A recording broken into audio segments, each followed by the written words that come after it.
13 April রাতে ইসরায়েলকে লক্ষ্য করে 3 শতাধিক ক্ষেপণাস্ত্র ও ড্রোন নিক্ষেপ করে ইরানের রেভলিউশনারি গার্ড কোর আইআরজিসি। ইসরায়েলের দাবি, এসব ক্ষেপণাস্ত্র ও ড্রোনের অধিকাংশ রুখে দেওয়া গেছে।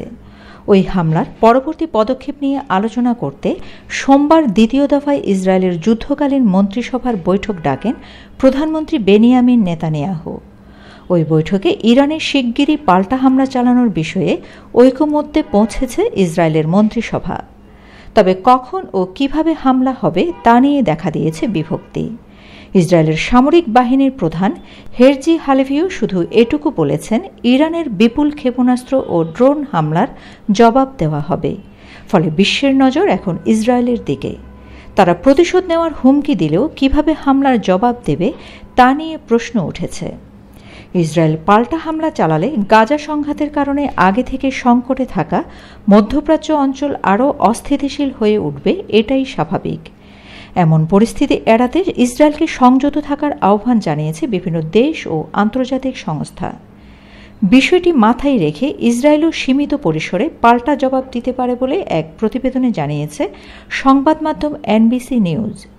নাম প্রকাশ না করার শর্তে যুক্তরাষ্ট্রের এক কর্মকর্তা এনবিসিকে বলেছেন, ইরানের ভূখণ্ডের বাহিরে দেশটির সামরিক বাহিনী ও ইরানপন্থী বিভিন্ন গোষ্ঠীর ওপর হামলা চালাতে পারে ইসরায়েল।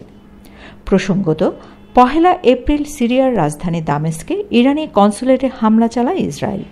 এতে সেখানে থাকা ইরানের শীর্ষ কয়েকজন সেনা কর্মকর্তা নিহত হন। ওই হামলার জবাবে শনিবার হামলা চালানো হয়েছে বলে জানিয়েছে তেহরান। ইসরায়েল এখন পাল্টা হামলা চালালে তার পরিণতি ভালো হবে না বলেও হুঁশিয়ারি দিয়েছেন ইরানের প্রেসিডেন্ট ইব্রাহিম রাইসি। আর দেশটির উপপররাষ্ট্রমন্ত্রী আলী বাগেরি কানি বলেছেন, ইসরায়েল হামলা চালালে এবার তার জবাব দিতে 12 দিন অপেক্ষা করবে না তেহরান। ফিলিস্তিনের গাজায় নৃশংসতা চালানোর জেরে সম্প্রতি আন্তর্জাতিক অঙ্গনে অনেকটা একঘরে হয়ে পড়েছিল ইসরায়েল। দেশটির সমালোচনা করছিল যুক্তরাষ্ট্রসহ ঘনিষ্ঠ মিত্ররাও। তবে ইরানের হামলার পর অনেক মিত্রকে আবার পাশে পেয়েছে ইসরায়েল। এই সুযোগ কাজে লাগিয়ে তেহরানের বিরুদ্ধে কূটনৈতিক তৎপরতা শুরু করেছে তারা। এই তৎপরতার অংশ হিসেবে 32টি দেশকে চিঠি দিয়েছেন ইসরায়েলের পররাষ্ট্রমন্ত্রী ইসরায়েল কাজ। তাতে তিনি ইরানের ক্ষেপণাস্ত্র প্রকল্পের উপর নিষেধাজ্ঞা দেওয়ার আহ্বান জানিয়েছেন। এছাড়াও আইআরজিসিকে সন্ত্রাসী সংগঠন হিসেবে তকমা দেওয়া ছাড়াও নানা বিষয়ে নিষেধাজ্ঞা দিতে চিঠিতে আহ্বান জানান ইসরায়েলের পররাষ্ট্রমন্ত্রী। ইরানের ক্ষেপণাস্ত্র প্রকল্পের উপর জাতিসংঘের বেশ কয়েকটি নিষেধাজ্ঞা ছিল। গত অক্টোবর থেকে সেগুলো আর কার্যকর নেই, কারণ ইরানের পারমাণবিক প্রকল্প নিয়ে নতুন একটি চুক্তির আওতায় সেগুলো পড়েছে। তবে যুক্তরাষ্ট্র, যুক্তরাজ্য ও ইউরোপীয় ইউনিয়নের নিষেধাজ্ঞার তালিকায় রয়েছে ইরানের ক্ষেপণাস্ত্র প্রকল্প। আরও নতুন নতুন নিষেধাজ্ঞা দিচ্ছে তারা। যুক্তরাষ্ট্র ইতিমধ্যে আইআরজিসিকে সন্ত্রাসের সংগঠন হিসেবে ঘোষণা করেছে, তবে যুক্তরাজ্য এমন কোনো পদক্ষেপ নেয়নি। ইরান ইসরায়েল পাল্টাপাল্টি হামলায় উত্তেজনা যখন তুঙ্গে, তখন নিরাপত্তার খাতিরে সাময়িক সময়ের জন্য পারমাণবিক স্থাপনাগুলো বন্ধ রেখেছে তেহরান। জাতিসংঘের নিরাপত্তা পরিষদের বৈঠকের ফাঁকে সোমবার আন্তর্জাতিক পরমাণু শক্তি সংস্থা আইএই এর প্রধান রাফায়েল গ্রোসির কাছে সাংবাদিকেরা জানতে চান, ইরানের পারমাণবিক স্থাপনায় ইসরায়েলের হামলার ঝুঁকি আছে কিনা। জবাবে আইএই এর প্রধান বলেন, এমন আশঙ্কার বিষয়ে সবসময়ই উদ্বেগ রয়েছে। রোববার আইএই এর পরিদর্শকদের ইরান সরকার জানিয়েছেন, নিরাপত্তার খাতিরে দেশটির সব পারমাণবিক স্থাপনা সাময়িক সময়ের জন্য বন্ধ রাখা হবে। সোমবার স্থাপনাগুলো খুলে দেওয়ার কথা ছিল, তবে পরিস্থিতি শান্ত না হওয়া পর্যন্ত সেখানে পরিদর্শকদের পাঠানো হবে না। পারমাণবিক স্থাপনায় ইসরায়েলের হামলার আশঙ্কা একেবারে উড়িয়ে দেওয়ার মতো নয়।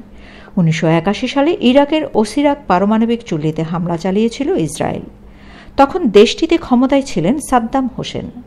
যুক্তরাষ্ট্র ওই হামলার বিরোধিতা করলেও তাতে কর্ণপাত করেনি ইসরায়েল সরকার। আর 2018 সালে ইসরায়েল স্বীকার করেছে 11 বছর আগে সিরিয়ার একটি পারমাণবিক চুল্লিতে বিমান হামলা চালিয়েছিল তারা। 1 এপ্রিল ইরানি কনসুলেটে হামলার মাধ্যমে ইসরায়েল আন্তর্জাতিক আইন ভেঙেছে বলে মনে করেন জাতিসংঘের বিশেষজ্ঞরা। জাতিসংঘের মানবাধিকার কাউন্সিলের নিয়োগ দেওয়া স্বাধীন বিশেষজ্ঞ দলের এক প্রতিবেদনে বলা হয়েছে, আন্তর্জাতিক আইনের বাহিরে গিয়ে বিদেশের মাটিতে হত্যাকাণ্ড চালানো বিধি বহির্ভূত। বিশেষজ্ঞরা বলেছেন, নিজেদের নিরাপত্তা রক্ষার জন্য ইসরায়েল 1 এপ্রিল ইরানি কনসুলেটে হামলা চালিয়েছে বলে মনে হচ্ছে না, কারণ ইসরায়েল এমন কোনো প্রমাণ দেখাতে পারেনি যাতে মনে হয় তেহরান তাদের উপর সশস্ত্র হামলা চালাতে যাচ্ছিল অথবা হামলার জন্য কোনো অরাষ্ট্রীয় সশস্ত্র গোষ্ঠী পাঠাচ্ছিল। ওই হামলা যে আইনগতভাবে বিধিবদ্ধ তেমন প্রমাণও দিতে পারেনি। হামলার আগে জাতিসংঘের নিরাপত্তা পরিষদকেও জানায়নি, অথচ বিষয়গুলো জাতিসংঘ সনদের 51 অনুচ্ছেদ অনুযায়ী জরুরি। বিশেষজ্ঞদের ভাষ্য মতে, জাতিসংঘ সনদের 2-4 অনুচ্ছেদের অধীনে অন্য কোনো দেশের সামরিক শক্তি প্রয়োগ নিষিদ্ধ, তবে ইরানি কনসুলেটে হামলা চালিয়ে তা লঙ্ঘন করেছে Israel. Shamima Chowdhury Shammi, BNN News 24।